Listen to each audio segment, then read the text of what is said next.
निकाल थोड्या वेळात लागेल. न्यायाधीश हे निकाल वाचन करतात. मात्र यामध्ये भीमराव कांबळेला दोषी ठरवण्यात आलेलं आहे. मृत्यूदंड की फाशी की जन्मठेप यावर सध्या सगळ्या सुनावणीमध्ये चर्चा सुरू आहे. काय वाटतं या सगळ्या निकालासंदर्भात? नाही, मला असं वाटतंय मरेपर्यंत फाशी अशा या नराधमांना मिळाली पाहिजे. नसरापूरचा जो खटला हा फास्ट ट्रॅकवरती चालला, मला वाटतं 16व्या दिवसामध्येच त्या ठिकाणी हे निकालापर्यंत आपण पोहोचलोय. पण त्याबरोबरीनेच अजून डोंगराळेची जी घटना आहे मालेगावची, छोट्याशा चिमुरडीवरती अत्याचार करून तिला मारून टाकणं, ही केससुद्धा अजून आपली पेंडिंग आहे. अहिल्यानगरच्या वडगाव पानमध्येही आपल्याला माहिती असेल की छोट्या चिमुकलीवरती ॲसिड फेकण्यात आलं होतं.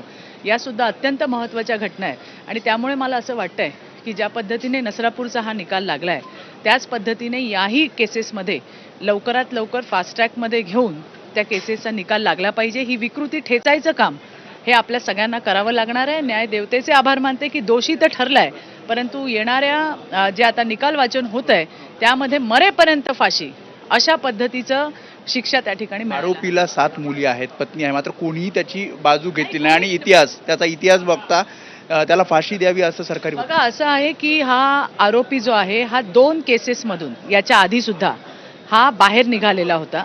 हा विकृत माणूस आहे. याने स्वतःच्या घरामध्ये सुद्धा अशा पद्धतीने पुतणी किंवा आणखीन कोणी हिच्यावरती पण अशा पद्धतीचा अटेम्प्ट केलेला होता की प्रयत्न केला होता. परंतु ही विकृती आपल्याला पूर्ण नष्ट करायची असेल तर या विकृतींना ठेचणं ही आज काळाची गरज आहे. तर या आरोपीला मरेपर्यंत फाशीची शिक्षा दिली जावी अशी मागणी भाजपच्या आमदार चित्रा